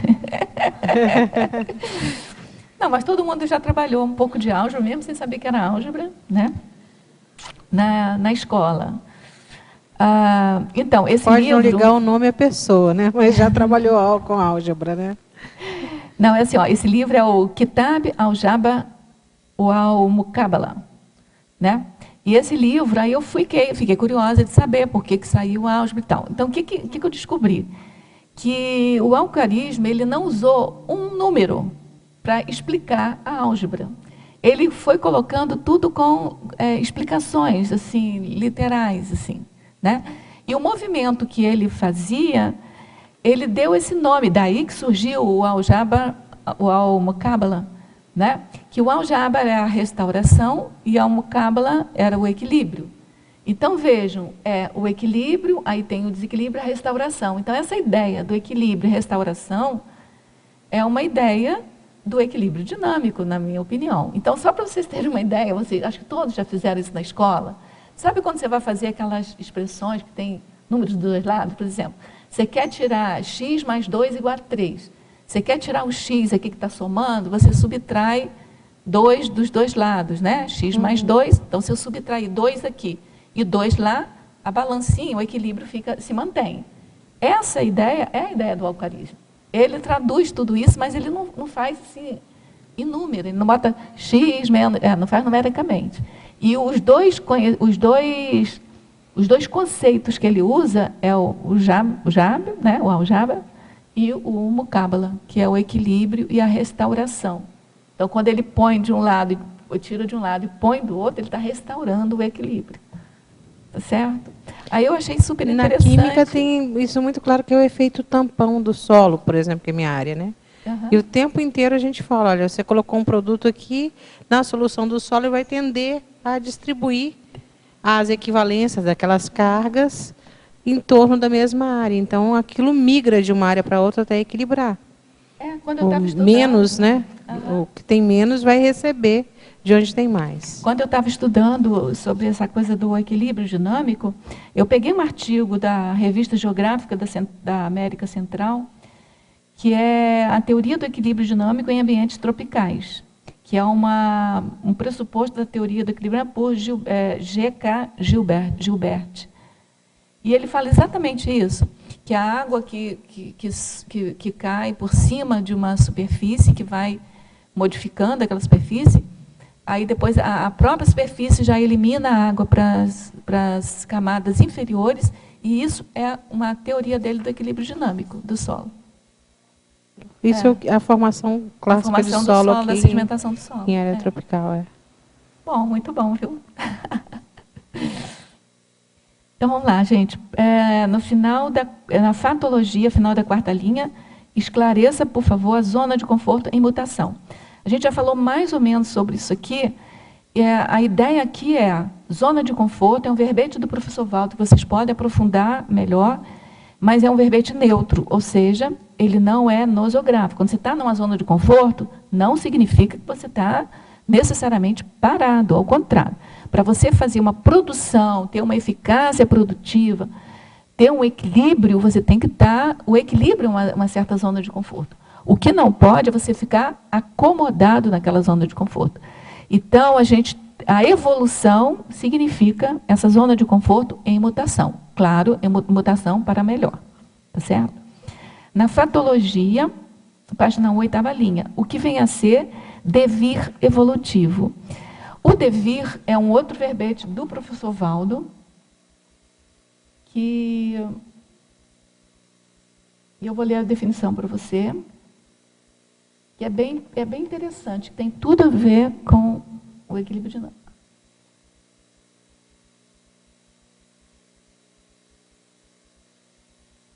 Olha, o devir é o fluxo permanente, o movimento ininterrupto e atuante como lei geral do cosmos, dissolvendo, criando, transformando todas as realidades e para realidades existentes. Quando a gente coloca o devir evolutivo, é que esse dissolve, cria e transforma no sentido evolutivo, tá certo? Então, é o devir evolutivo, é que vai modificando para melhor as realidades do cosmos, da realidade e das para-realidades do cosmos. Então, é a relação que a gente fez com essa coisa do equilíbrio dinâmico, que é um fluxo permanente, movimento ininterrupto. Daí o dinamismo, né? A dinâmica. E o equilíbrio é que você vai transformando para cada vez mais para uma condição, um estado de equilíbrio melhor. Na Fatologia, página 2, quinta linha, poderia explicar a equiponderância entre forças exógenas e endógenas e exógenas do movimento sistêmico? Assim, todo sistema, a gente vai falar aqui mais do sistema fechado, pode ser do aberto também, do fechado, né, que tem forças exógenas e forças endógenas. Esse equilíbrio, o que a gente chama de forças exógenas e forças endógenas, a gente pode considerar as tais forças que fazem forças ao contrário. Então, todo sistema, o equilíbrio dele é essa equiponderância, é de você anular todas as forças que vêm de todas as posições, né? Seja de fora ou de dentro. Aí você entra em equilíbrio. E isso, claro, as forças vão se alterando, o equilíbrio vai se alterando, e a tendência evolutiva é que cada vez seja para melhor. Na Fatologia, página 2, penúltima linha, gostaria que comentasse a respeito da força da gravidade sustentando o equilíbrio dinâmico da Terra. Então, essa força da gravidade é um questionamento que a gente tem de onde que surge essa força da gravidade, né? Então, é uma questão assim de estudo, mas o que a gente sabe é que todos nós, todos os corpos, nós temos a nossa gravidade. E a gravidade é essa atração que a gente exerce sobre outros corpos. A força da Terra, a Terra tem as moléculas, assim, a quantidade de moléculas, a força que ela exerce sobre a gente, é que põe a gente ali, presinho ali, né, na Terra. Né? A gente consegue andar na Terra pela força que ela exerce sobre a gente. Eu penso que isso é a força dessa gravidade, que eu não estou dizendo de onde vem essa força da gravidade, que é o equilíbrio dinâmico da Terra. Por quê? Porque as pessoas se movimentam, elas estão em movimento, a Terra está em movimento, o cosmos está em movimento, né? Perfeitamente equilibrado e está em movimento.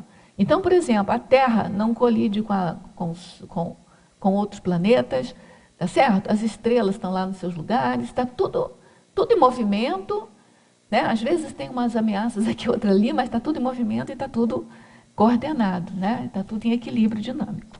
Então, é nesse sentido aí. E nós aqui, na Terra, é essa força da gravidade. Inclusive, essa força de gravidade, ela não atua sobre a gente só. Ela atua sobre os outros planetas também, né? Para a Fatologia, página 2, quinta linha, de baixo para cima, explicite, por favor, o parafato de o cosmos estar amadurecendo. Assim, quem é o cosmos? Somos nós. Se nós estamos amadurecendo, o cosmos também está. Tá certo? É nesse sentido que eu coloquei. Então, equilíbrio dinâmico. Se o cosmos não estivesse amadurecendo, não precisava do equilíbrio dinâmico, de dar tudo em movimento. Podia estar no equilíbrio estático já, né? Está maduro, né? Então, a gente diz isso, o cosmos está amadurecendo, por isso, tá certo? Essa expressão também não é minha, é do professor Walter. Paradoxologia, página 3, final da segunda linha, poderia expandir o paradoxo de o cosmos estar sempre em equilíbrio, porém em permanente evolução? É exatamente essa ideia que, assim, o que é um paradoxo? É uma falsa contradição. Quando a gente fala em equilíbrio, a primeira coisa que tem na memória da gente, na cognição da gente, no senso comum da gente, é que a coisa está ali equilibrada, firme, né? Não precisa mais de evoluir, está equilibrada já. No entanto, tudo está em permanente evolução. Então, assim, se você sai um pouco do seu senso comum e adota um paradigma um pouco mais avançado, você vai ver que não tem nada errado aqui, que está tudo coerente. Então, é isso que caracteriza o paradoxo. de você estar em equilíbrio, mas estar em evolução ao mesmo tempo. Evolução é movimento, precisa do desequilíbrio, né, para você movimentar, mas se bem que tem o movimento, se você vai caminhar, você tem o equilíbrio ali do andar, tá certo? Na legislogia, a lei das sincronicidades com o tema do verbete. A gente já falou mais ou menos aqui que as sincronicidades são momentos de equilíbrio, né, onde todas as forças se coadunam e se conjugam ali. Então, você perceber uma sincronicidade é uma situação de equilíbrio. E na medida em que o equilíbrio, nada é permanente, né, pela lei da impermanência de tudo no cosmos, essas sincronicidades elas vão se alterando e vão se modificando. Daí o equilíbrio dinâmico.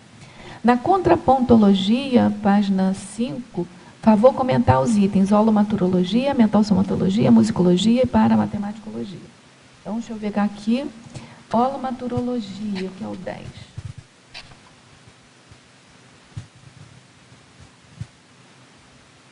A crítica e o discernimento.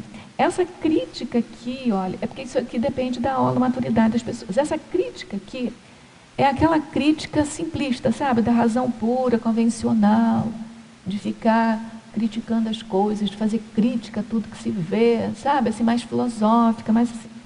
E que contrapõe aí, você pode contrapor, é uma força oposta. E essa força oposta, gente, não quer dizer que seja contraditória, tá? Tanto que a gente vai fazer a conjugação das forças opostas. Com o discernimento, que o discernimento é evolutivo, tá certo? Então, a crítica praticamente descreve o que está se vendo. E o discernimento, ela entende o que é certo, o que é errado, o melhor do pior, e a tendência dela é criar um movimento para coisa mais evolutiva, nesse sentido que eu coloquei. A mental somatologia, que é análise e síntese.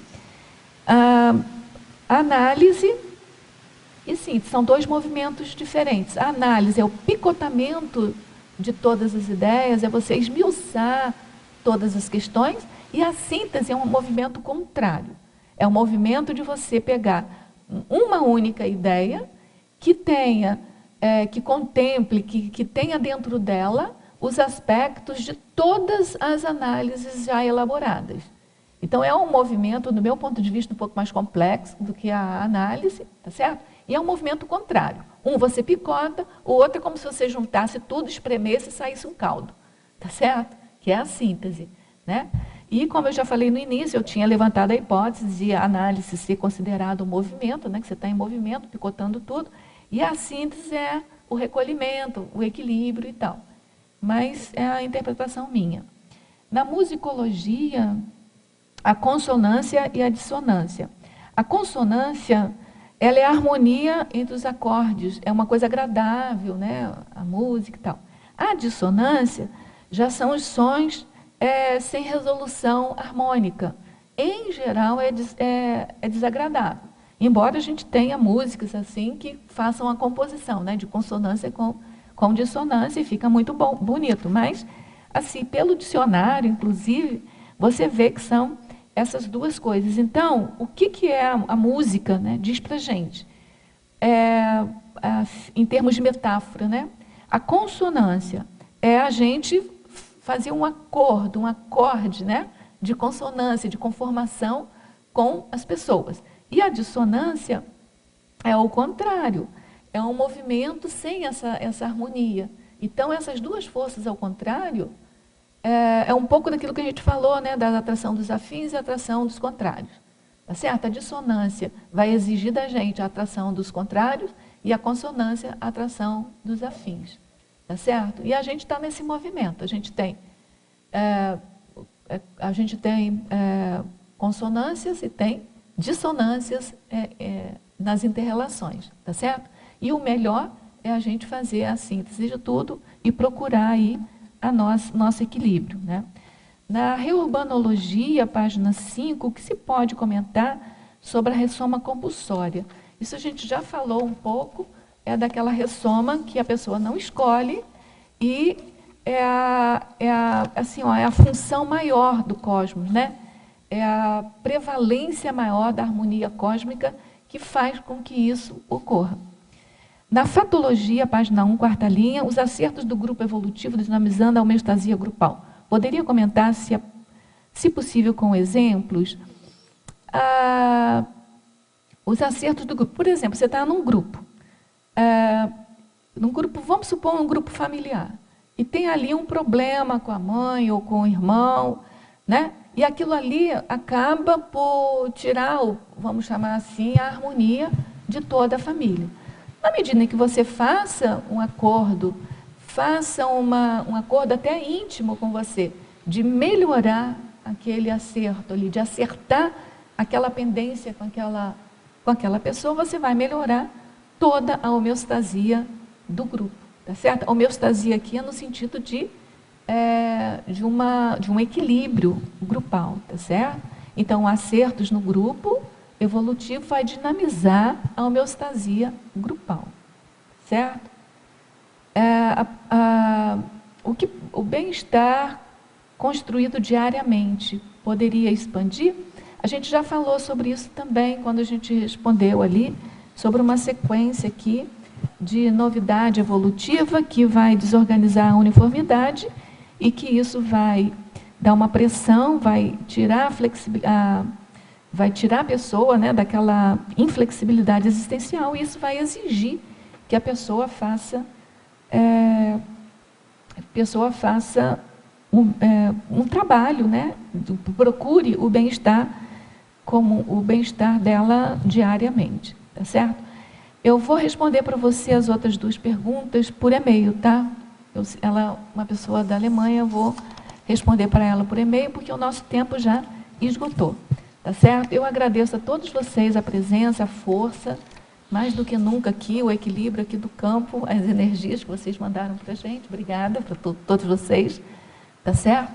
Agradeço a todos os que enviaram perguntas. A gente aguarda vocês diariamente, de 12h30 a 2h30 da tarde, porque são vocês, tertulianos e teletertulianos, junto com o verbetógrafo do dia, que movimentamos aqui o debate, tá certo? Então, a gente aguarda todos vocês.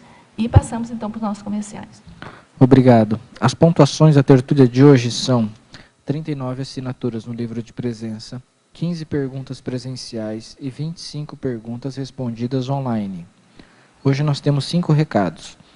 A Marina Tomás com o torneio do Neuroléxico Analógico, a Marta com a segunda semana paracientífica da Conscienciologia, a Cristina com o curso Dilemas Cosmoéticos, a Dalva com o 3º Congresso dos Intermissivistas e o Cláudio com o programa Verbetografia. Meu boa tarde a todos. Convido para a participação do torneio do Neuroléxico Analógico, que vai se realizar no Discernimento no dia 19 de julho, logo agora no mês seguinte, das 15 às 17 horas. Esse torneio visa o autodesenvolvimento de estruturas cognitivas mais complexas. São estruturas cognitivas que, em geral, a pessoa não utiliza no dia a dia, se ela não se dedicar e fazer esse investimento. Mas que o benefício é o desenvolvimento, o autodesenvolvimento da capacidade linguística da pessoa. A ideia é nós fazermos uma atividade mental somática lúdica, descontraída. Por isso, nós estamos desenvolvendo o primeiro torneio do Neuroléxico Analógico. E nós temos uma citação do professor Valdo que pode assim, fazer bem um resumo do que significa o que vem a ser esse analógico, né? Então, ele nos diz, o dicionário de definições é monovisiológico. Já o dicionário analógico, ou ideias afins, é cosmovisionário. É cosmovisionário. Então, dessa maneira, a pessoa vai desenvolvendo essas estruturas mais complexas dessa capacidade mental somática. E tem uma notícia também que a ideia é cobrir esse evento com essa condição do bom humor, do aprendizado, dentro de uma seriedade, mas com a descontração necessária. Nós vamos fazer uma premiação. E haverá, então, para a excelência do participante, aquele que conseguir um número maior de analógicos, com a melhor qualidade desses analógicos, ele então será premiado com 5 livros que ele vai escolher aqui na livraria da Epígrafe. E lembrando que os dicionários e os tratados não estarão incluídos nessa escolha. Então, mais uma vez, convido a todos, no dia 19 de julho, no discernimento, rápido, porque são 2 horas de atividade, de 15 às 17. Um grande abraço, muito obrigada. Boa tarde a todos. Nós queremos convidá-los para a segunda semana Paracientífica da Conscienciologia, que vai acontecer no período de 13 a 19 de julho de 2015, aqui no CAEC, em Foz do Iguaçu. Nós destacamos da programação um evento Colóquio Interparadigmas, que vai acontecer finalizando a segunda semana Paracientífica, do dia 17 ao dia 19 de julho. Esse colóquio visa a integração entre os pesquisadores da ciência convencional e da conscienciologia. Caso o participante não possa estar presente, o evento será transmitido online. Então, você pode assistir de casa, fazendo a inscrição pelo telefone 045-3525-2652.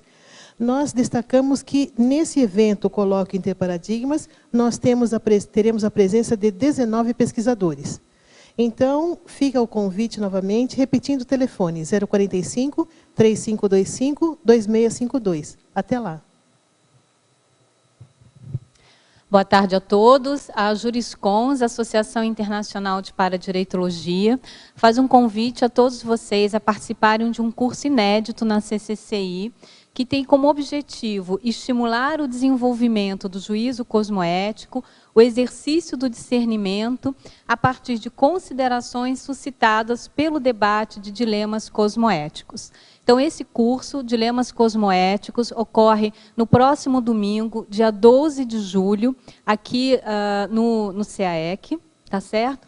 E tem como objetivo o desenvolvimento do juízo cosmoético, dilemas éticos e dilemas cosmoéticos e um debate sobre o que seja a argumentação cosmoética.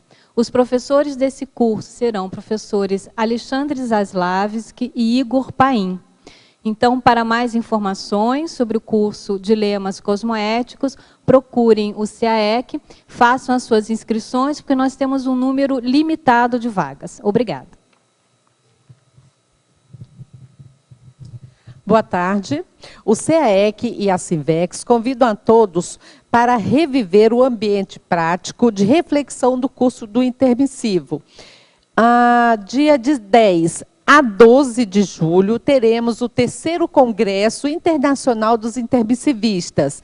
Serão 3 dias de congresso, tendo ênfase em oficinas práticas de especialidades e técnicas conscienciológicas, visando a recuperação da lucidez em relação ao curso intermissivo. As 4 oficinas serão: Oficina da Conscius, com o título Conforto da Consciência; Oficina da OIC, Consciencioterapia do Intermissivista; Oficina da Consecutivos, Prospecção de Retrovidas; e Oficina da PEX, Qual o Propósito da Minha Vida. Mais informações sobre valores, formas de pagamento, procurem a recepção do CAEC ou através do telefone 45-3525-2652. Obrigada. Boa tarde a todos. Estou aqui para convidar vocês para os eventos da Enciclosapiens. A Enciclosapiens é a Associação Internacional de Enciclopediologia. E, em parceria com o CAEC, realiza toda semana, para quem mora em Foz ou quem está em passagem em Foz, a dinâmica Completismo Verbetográfico, uma atividade de todo domingo, horário da tarde, depois da tertúlia. Ela é uma preceptoria parapedagógica para a elaboração do verbete. Ela ajuda a desassediar o verbete, a desassediar a escrita do verbete, auxilia na eliminação dos travões, na finalização dos verbetes. E também um convite especial que agora, no dia 6 de agosto, começa mais uma turma do programa Verbetografia EAD. São 48 horas de aula, duração de 12 semanas, começa dia 6 de agosto e vai até 29 de outubro de 2015. E tem a quinta-feira para tirar dúvidas, com comunicação sincronizada, E, em geral, as aulas são gravadas e a comunicação, então, ela só acontece mesmo sincronizada nas quintas-feiras. Maiores dúvidas, vejam o site do CIEEC, www.ciaec.org. Vocês têm lá o telefone. E também a gente indica outro site, que é o portal da Conscienciologia. Tá? Muito obrigado, estão todos convidados. Para amanhã, teremos o verbete Amor Incondicional, especialidade Evoluciologia, e a verbetógrafa Fernanda Cunha. Muito obrigado e boa tarde a todos.